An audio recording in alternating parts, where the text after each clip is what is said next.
Hello friends, आज मैं आपके साथ इकोनॉमिक्स का एक और टॉपिक लेके आया हूँ और टॉपिक का नाम है defects of Indian taxation system. Chapter का नाम है इंडियन टैक्सेशन सिस्टम और इस चैप्टर के सारे लिंक्स आपको इस वीडियो की डिस्क्रिप्शन में मिल जाएंगे।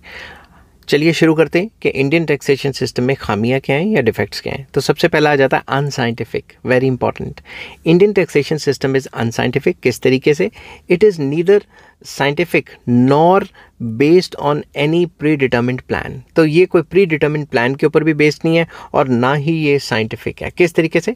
वाइल डिटर्मिनिंग इट, इसको डिटर्मिन करने, जब हम डिटर्मिन कर लगते हैं टैक्स को, no heed is paid to the effects of taxes on production, investment and distribution in the country. तो जब भी हम इन टैक्स को लगा रहे होते हैं, जब भी फाइनेंस मिनिस्टर या फिर जो कंसर्न अथॉरिटीज़ हैं वो जब इन टैक्सेस के रेट्स फिक्स कर रहे होते हैं तो इतनी अटेंशन नहीं पे करते कि ये टैक्स लगाने से प्रोडक्शन में कितने % का इंक्रीज़ या डिक्रीज़ आएगा या फिर कंट्री में डिस्ट्रीब्यूशन पे क्या फ़र्क पड़ेगा।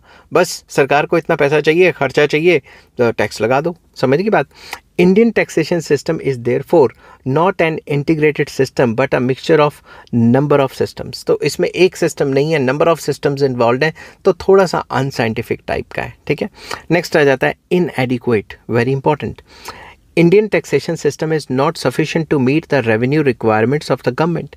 गवर्नमेंट की जितनी भी रेवेन्यू रिक्वायरमेंट्स हैं, बजट के अंदर जितना भी सरकार का खर्चा है, वो खर्चा सारा का सारा टैक्स से पूरा नहीं हो पा रहा। या तो सरकार को लोन लेने पड़ रहे हैं या नोट छापने पड़ रहे हैं डेफिसिट फाइनेंसिंग के अंडर।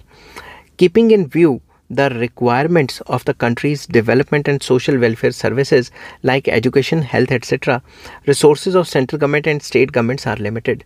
अगर हम ये देखें कि सरकार ने डेवलपमेंट करनी है और वेलफेयर के ऊपर खर्चा करना है, एजुकेशन, इंफ्रास्ट्रक्चर या हेल्थ वगैरह के ऊपर, तो सेंटर और स्टेट्स के पास इतने पैसे ही नहीं है कि वो ये कर पाएँ। It is because of the shortage of resources that the government has to take recourse of fiscal deficit. तो ये resources की कमी हो जाती है, इसलिए सरकारों को कर्जे या borrowings करनी पड़ जाती हैं। In other words, Indian taxation system lacks adequate inbuilt flexibility. तो flexibility नहीं है Indian taxation system में, जितना पैसा चाहिए उतना जनरेट नहीं हो पाता। An appropriate tax structure must be flexible and buoyant. Buoyant मतलब जैसे जैसे नेशनल इनकम बढ़ती रहेगी टैक्स भी ज़्यादा से ज़्यादा इकट्ठा होता रहे, so that with the increase in national income there is proportionate increase in revenue at the existing rate of taxation. तो इस टाइप का सिस्टम हो जिसमें सरकार को जितना सरकार खर्चा कर रही है उसके हिसाब से टैक्स भी तो जनरेट हो। Unfortunately, it is not so with the Indian taxation system. It is particularly true in case of taxes imposed by state governments. State governments के केस में फिर भी ये अप्लाई हो जाता है, मगर सेंट्रल गवर्नमेंट के केस पे ये चीज़ अप्लाई नहीं होती। जितना पैसा चाहिए उतना पैसा तो आ नहीं रहा, उल्टा कर्जे लेने पड़ रहे हैं।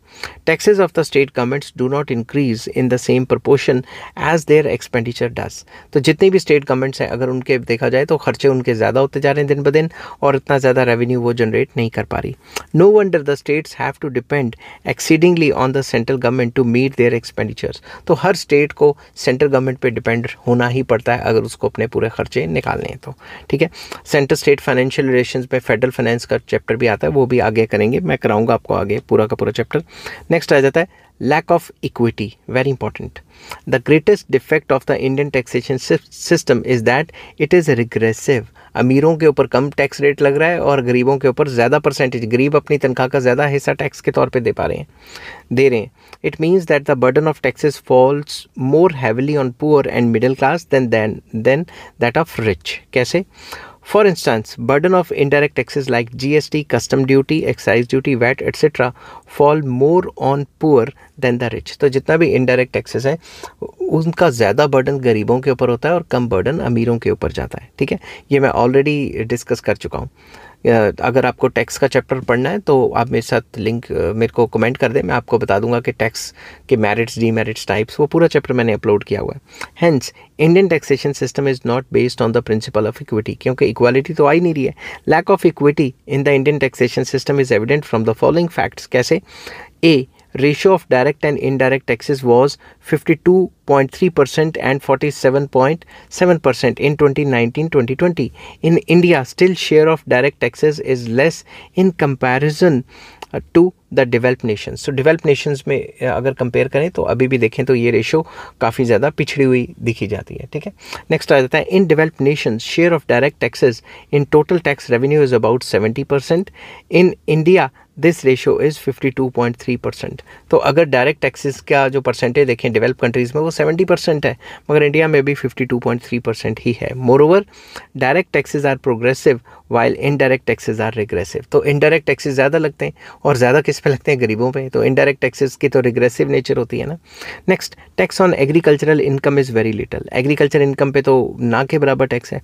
Rich farmers thus escape from the tax net। तो जो अमीर फार्मर्स हैं वो टैक्स देने में बच जाते हैं, या जो बड़े बड़े लोग हैं जिनका 1 नंबर 2 नंबर का पैसा है वो सारा एग्रीकल्चर इनकम शो कर देते हैं और उनको टैक्स ही नहीं देना पड़ता।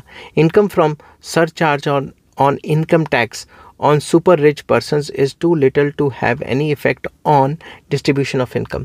तो जो अमीरों के ऊपर टैक्स के ऊपर जो सरचार्ज वगैरह लग जाता है वो भी इतना कम है कि उनको इतना ज़्यादा फ़र्क ही नहीं पड़ता। समझ की बात। तो अमीर होता जा रहा है, गरीब गरीब। On the other hand, to meet increasing requirements of the exchequer, taxes are levied on mass consumption goods. तो सरकार को अपना खर्चा निकालने के लिए जो मास कंजम्पशन गुड्स हैं, मास कंज्यूमर गुड्स हैं, उनके ऊपर टैक्स लगाना पड़ रहा है। दस equity in taxation is adversely affected. तो गरीब लोग खरीदेंगे उनसे तो टैक्स ही चला जाएगा, तो उनके ऊपर तो टैक्स इंक्रीजिंग रेट से लग रहा है एक टाइप से, ठीक है। नेक्स्ट आ जाता है lack of uniformity in taxing goods. To bring uniformity in taxing goods and services, government has introduced GST with effect of 1st July 2019। तो अलग अलग टाइप के गुड्स पे अलग अलग टाइप का टैक्स लगे वो तो ठीक है, मगर GST के आने से पहले अगर आप बिस्किट खरीद रहे हैं पंजाब में तो अलग टैक्स है, हरियाणा में तो अलग टैक्स है, हर एक जगह अलग अलग टैक्स है। यूनिफॉर्मिटी लाने के लिए ही सरकार ने GST लॉन्च किया था। और GST लॉन्च करने के आगे बता दूं कि जब कांग्रेस गवर्नमेंट थी वो कहती थी GST लाओ लाओ लाओ, और जब उस टाइम पे बीजेपी कहती थी GST अच्छा नहीं है, ऐसा नहीं है, वैसा नहीं है। अब जब बीजेपी गवर्नमेंट चल रही है पिछले 2 टर्म से तो बीजेपी ने लॉन्च किया, अब कांग्रेस उसको अपोज कर रही है। तो मैं ये कह रहा हूँ कि जब भी कोई पॉलिटिकल पार्टी काम करने लगती है तो अपोजिशन में जो भी पार्टी होती है वो उसको अपोज करती है किसी ना किसी वजह से, और वही काम जब वो रूलिंग पार्टी में आ जाती है तो करती है, तो वो जो रूलिंग पार्टी थी वो अपोज करने लग जाती है। But still petroleum products like petrol, diesel, natural gas, crude oil, alcoholic liquor etc. are not covered under GST। तो अगर GST इतने लार्ज स्केल पे लगाना ही है तो इन चीज़ों पे भी GST लगा देना चाहिए। तो ये जो चीज़ें हैं पेट्रोलियम प्रोडक्ट्स, इनके ऊपर GST नहीं लगाया। अगर GST इनके ऊपर लगाया तो इनके प्राइसेस काफ़ी ज़्यादा गिर जाएंगे, क्योंकि maximum rate of GST is 28%। तो अगर 50 रुपये का तेल मिला उस पर 28% टैक्स लग भी गया तो भी तेल खुद सोचो कितना सस्ता हो जाएगा। नेक्स्ट आ जाता है sectoral inequality, very important. Tax burden on agriculture sector is very light whereas it is very high on the industrial sector and service sector। तो सेक्टोरल इनइक्वालिटी भी है। एग्रीकल्चर सेक्टर पे जो टैक्स है वो आपको पता ही है ना के बराबर है, और जो बाकी सेक्टर्स हैं उनके ऊपर टैक्स काफ़ी हैवी है। Agricultural income is still tax free. State governments can impose agricultural income tax but state governments have shown no interest in introducing this tax। क्यों? क्योंकि उनको अपनी वोट बैंक का फिक्र मचा हुआ है, ठीक है। Presently, agriculture sector contributes very less in the total revenue of the central and state governments। तो एग्रीकल्चर से टैक्स इकट्ठा नहीं करेंगे तो आप एक लिमिट फिक्स कर दो ना कि कोई फार्मर 1 करोड़ 2 करोड़ से ज़्यादा कमा रहा है वो टैक्स देगा, तो कम से कम अमीर किसान तो टैक्स दें, ठीक है ना, गरीब किसानों के ऊपर मत लगाओ।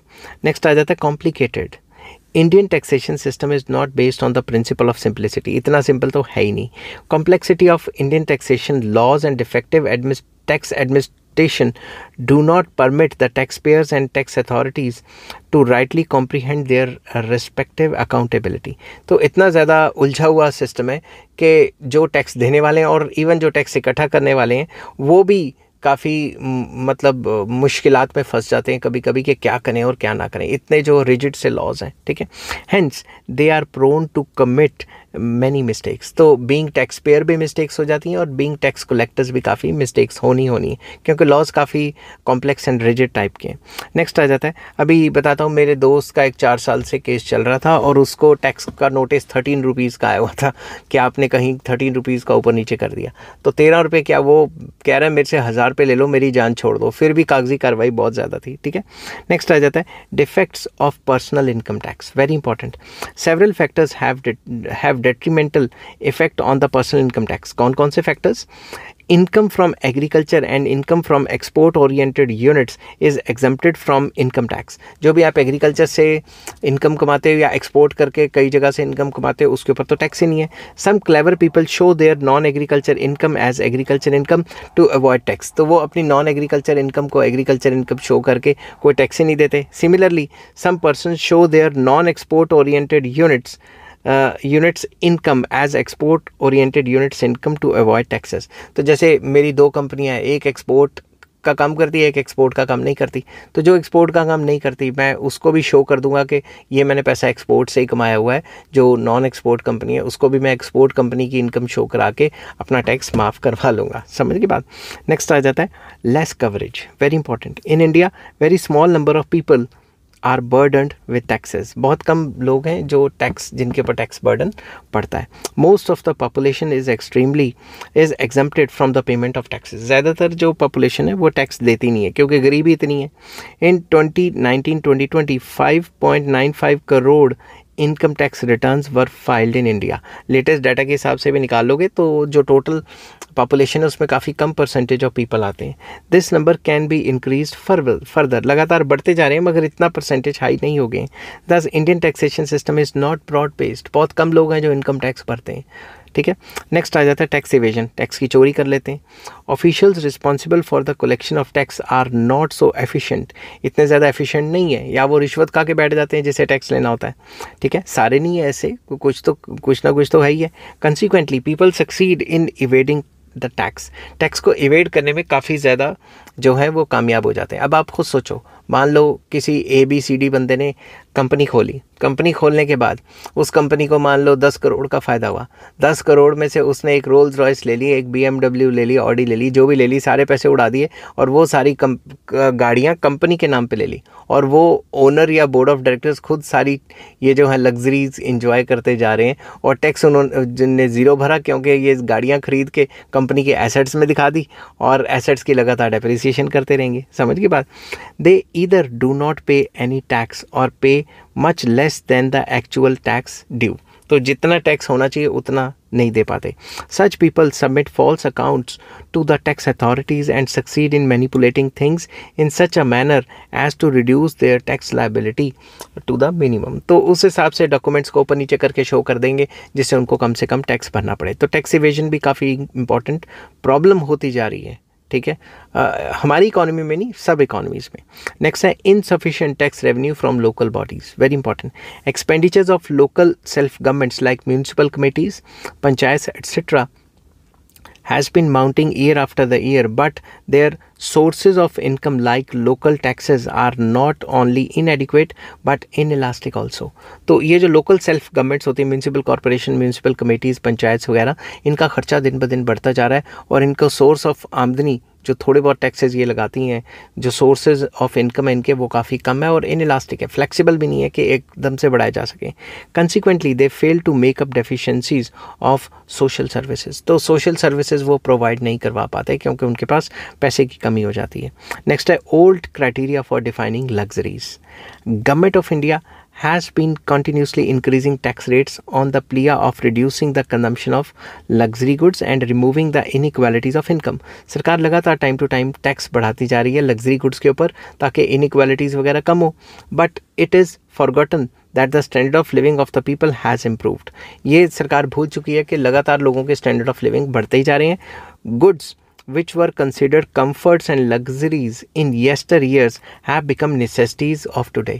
अगर 20-25 साल पहले की बात करें तो आपको मैं बता दूं अपने एक्सपीरियंस से, जब मेरे फादर ने सबसे पहले फ़ोन लिया, मोबाइल फ़ोन, तो वो लग्जरी माना जाता था। ठीक है, इनकमिंग के भी पैसे होते थे और आउट गोइंग के तो डबल ट्रिपल होते थे। तो उस टाइम पे फ़ोन लग्जरी था, मगर आज के टाइम पे नेसेसिटीज़ हैं। जिस टाइम पे कोई एक टाइम ऐसा था जिस टाइम कार या इवन स्कूटर लग्जरी माना जाता था, मगर आजकल के टाइम पे ये नेसेसिटीज़ हैं। समझ के बात।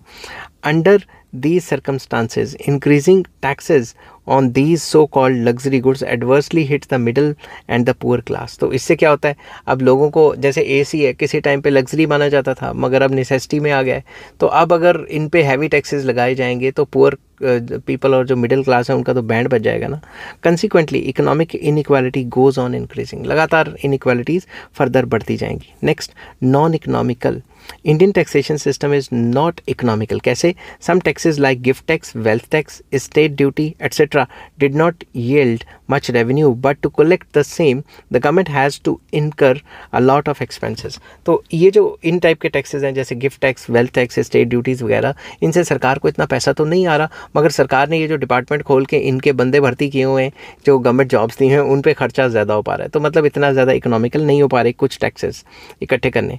Although government has merged gift tax and wealth tax in income tax, but still the tax administration involves huge cost. तो टैक्स को इकट्ठा करने में सरकार की जो कॉस्टिंग आ रही है वो काफ़ी ज़्यादा आ रही है, इसको रिड्यूस करने की ज़रूरत है। नेक्स्ट है hindrance in economic development, very important. Taxation in India has not proved helpful in its economic development. तो टैक्सेशन सिस्टम एक रुकावट क्रिएट कर रही है इकोनॉमिक डेवलपमेंट के रास्ते में। Certain products and certain areas like IT sector, capital goods need tax exemption from the economic for economic development. तो कुछ एरियाज़ हैं जिसमें सरकार को टैक्स की एग्जम्पशंस देनी चाहिए, जिससे इकोनॉमिक डेवलपमेंट काफ़ी तेज़ी से होगी। But such tax concessions are not given to them. उनको वो टैक्स कंसेशंस सरकार नहीं दे पा रही है। In fact taxation policy has not been coordinated with our plan priorities. तो प्लान की जो प्रायोरिटीज़ हैं, प्लानिंग कर रहे हो, जो नीति आयोग जो कह रही है कि ऐसा ऐसा करो, फलां फलां करो, तो उसमें टैक्स एग्जम्पशंस देनी चाहिए जो कि नहीं दे पा रहे हैं। नेक्स्ट आ जाता है adverse effect on foreign capital, very important. Investment of foreign capital in India has got discouraged due to high rate of taxes. जितना ज़्यादा टैक्स लगाएंगे फॉरेन कैपिटल या फॉरेन इन्वेस्टर्स इंडिया में आएंगे ही नहीं। High taxation rate reduces the profit margins on foreign capital. उनके high taxation की वजह से प्रॉफिट्स गिर जाते हैं, तो वो कहते हैं हमें क्या ज़रूरत है इस कंट्री में जाने की, किसी और कंट्री में चले जाएंगे। तो कंक्लूड करते हैं, it is clear from the above discussion that Indian taxation system does not confirm to the canons of adequacy, equity, certainty, economy, elasticity etcetera. तो जो टैक्सेशन सिस्टम जो कुछ प्रिंसिपल्स पे बेस्ड होना चाहिए, जिसको कैनन्स ऑफ टैक्सेशन कहते थे, उसके ऊपर मैंने ऑलरेडी वीडियो अपलोड की हुई है। जिन कैनन्स या प्रिंसिपल्स के ऊपर टैक्सेशन सिस्टम बेस्ड होना चाहिए उसको फुली फॉलो नहीं कर पाता हमारा टैक्सेशन सिस्टम। अब साथ ही आ जाता है कि सजेशंस क्या हैं, हम किस तरीके से अपने टैक्सेशन सिस्टम को इम्प्रूव करें। तो सबसे पहला पॉइंट आ जाता है wider scope. A considerable population is still outside the purview of tax system। काफ़ी ज़्यादा परसेंटेज ऑफ पीपल हैं जो डायरेक्ट टैक्सेस नहीं देते, ठीक है, इनडायरेक्ट टैक्सेस तो सारे देते ही हैं। The revenue generation can be further enhanced by broadening the tax base by bringing more people under the tax net। तो सरकार को ऐसे स्टेप्स लेने चाहिए जिससे ज़्यादा से ज़्यादा लोग टैक्स नेट के अंदर आ जाएं और ज़्यादा से ज़्यादा लोग टैक्स भरें, ठीक है। तो टैक्स का स्कोप बढ़ाने की ज़रूरत है, ठीक है। नेक्स्ट आ जाता है more direct taxes. Direct taxes should be given more importance in the country's taxation system as they are progressive. तो टैक्सेशन सिस्टम में डायरेक्ट टैक्सेस को ज़्यादा जोर देना चाहिए क्योंकि वो प्रोग्रेसिव है और अमीर ज़्यादा देते हैं और गरीब कम देते हैं, बजाय इसके कि इनडायरेक्ट टैक्सेस को दें जिसमें गरीब के ऊपर ज़्यादा मार पड़ती है और अमीर के ऊपर कम मार पड़ती है। The scope of these taxes should B widen. तो मतलब डायरेक्ट टैक्सेस को ज़्यादा जोर देना चाहिए, ज़्यादा importance. Next, reduction in tax evasion. To discourage tax evasion in India necessary steps should be taken. Tax की जो चोरी हो रही है उसको रोकने के लिए कुछ स्टेप्स लेने चाहिए। Those found guilty of evading taxes should B heavily penalised. ऐसा नहीं होना चाहिए कि उनके टैक्स के केस 10-10 साल 15-15 साल तक चलते जा रहे हैं और बाद में रिश्वत दे के सेटलमेंट होगी, ठीक है। Tax administration should be made more efficient and honest. जो टैक्स कलेक्शन के जो लोग हैं उनको, जो डिपार्टमेंट्स हैं उनको ऑनेस्ट और एफिशिएंट बनाएं और ज़्यादा से ज़्यादा उनकी तनख्वाहें रखें ताकि उनको छोटे मोटे पैसे का लालच ना हो। नेक्स्ट आ जाता है if the maximum rate of taxes is reduced people will not gain much by evading tax. अगर जो टैक्स का रेट है, मैक्सिमम रेट ऑफ टैक्स है, उसी को रिड्यूस कर देंगे तो लोग कहेंगे यार अब टैक्स बचा के भी कितना पैसा हो जाएगा, दे ही देते हैं, इससे अच्छा टैक्स बेनिफिट ही होगा क्योंकि फ्यूचर में लोन वगैरह लेना पड़ सकता है। In this way tax evasion will be reduced. इन तरीकों को फॉलो करके टैक्स को, जो टैक्स की चोरी है उसको रोका जा सकता है। नेक्स्ट है progressive. Most of the taxes in India are regressive, मतलब अमीर के ऊपर कम परसेंटेज और गरीब के ऊपर ज़्यादा भार। The same should be made progressive so that the burden is borne more by the rich than the poor. तो पुअर के ऊपर कम बर्डन होना चाहिए टैक्स का और रिच के ऊपर ज़्यादा। To meet this objective suitable amendments should be made in direct and indirect tax laws. तो जो भी टैक्स लॉज में जो अमेंडमेंट्स है वो करो ताकि गरीब के ऊपर भार टैक्स का कम पड़े, अमीर के ऊपर ज़्यादा। Luxury goods be taxed at a high rate so that rich may be burdened with more taxes। तो लग्जरी गुड्स के ऊपर ज़्यादा टैक्स लगाओ ताकि सरकार को ज़्यादा पैसा आए, ठीक है। sin or negative goods should also be taxed at a higher rate so that their consumption can be curbed। तो sin goods या negative goods, सिगरेट शराब वगैरह, उनके ऊपर ज़्यादा टैक्स लगाना चाहिए ताकि लोगों की हेल्थ भी अच्छी हो, और अगर फिर भी कोई पीना ही चाहता है तो ज़्यादा tax they they. Next, tax on agriculture income. In recent years, there has been a considerable increase in the income of agriculture of big and rich farmers। तो जो बड़े बड़े फार्मर्स हैं उनकी इनकम तो कई हज़ारों करोड़ में भी चली जाती है कईयों की। तो जिनकी इतने इतने फलां करोड़ है और वो एग्रीकल्चर इनकम से शो करते हैं अपनी पूरी इनकम, तो उनके ऊपर कुछ टैक्स लगा दो, गरीब किसान के ऊपर मत लगाओ। Hence, tax on agriculture income must be imposed at progressive rate. Progressive rate पे इसको लागू करना चाहिए। Next, incentive to private sector. Private sectors को भी इंसेंटिव्स देना बहुत ज़रूरी है। Taxation system should be suitably amended so as to encourage investment in private sector और to increase production in the country. तो प्राइवेट सेक्टर को इनकरेज करे, ऐसा टैक्सेशन सिस्टम हो जिससे प्रोडक्शन बढ़ेगी, जॉब्स वगैरह क्रिएट होंगी। Capital investment in newly establish industries should be exempted from any kind of tax. अगर कोई नई टाइप की इंडस्ट्री है, कोई स्टार्टअप वगैरह है, उसको भी टैक्स माफ़ कर देना चाहिए सरकार को ताकि उसको इनकरेजमेंट मिले। In order to attract the foreign capital, special exemptions from tax is called for. तो फॉरेन इन्वेस्टर्स को भी इनकरेज करने के लिए सरकार को ऐसी अमेंडमेंट्स करनी चाहिए और एग्जम्पशंस देनी चाहिए ताकि बाहर से लोग भी अपना पैसा ले लेके इंडिया में आके इन्वेस्ट करें। Next, reforms in the use of tax revenue. In a poor country like India, tax proceeds should be spent more and more on social services like education, health, prevention of diseases, social insurances, etc., as against defense, police and civil administration।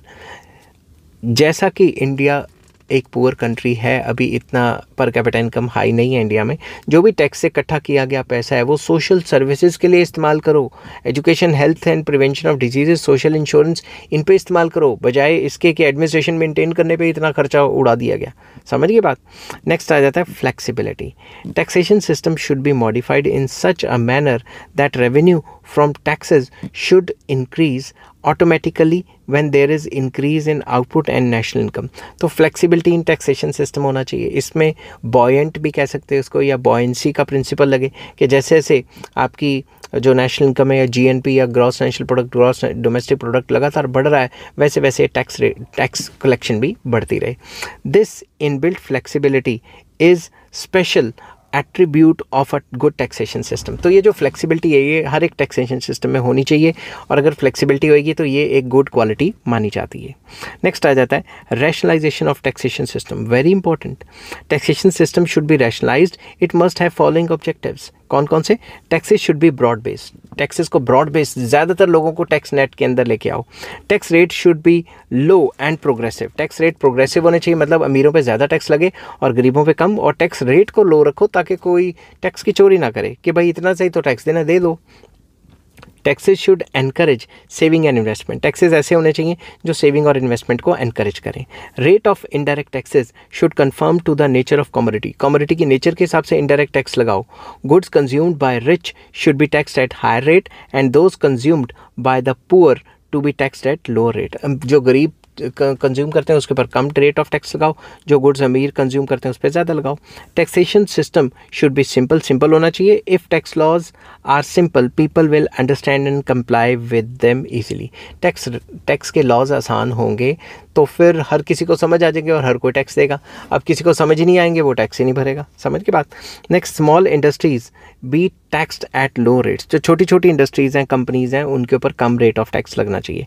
And last and very important, quick settlement of tax disputes. अगर tax का कोई dispute पड़ गया है तो उसे फटाफट से सॉल्व करो। ये नहीं ना 10-10 साल तक टैक्स के केस चली जा रहे हैं। For quick settlement of all tax disputes maximum time limit should be fixed for settlement of disputes. तो सरकार फिक्स कर दे कि इतने टाइम में ये जो टैक्स का डिस्प्यूट है वो ख़त्म करना ही करना है।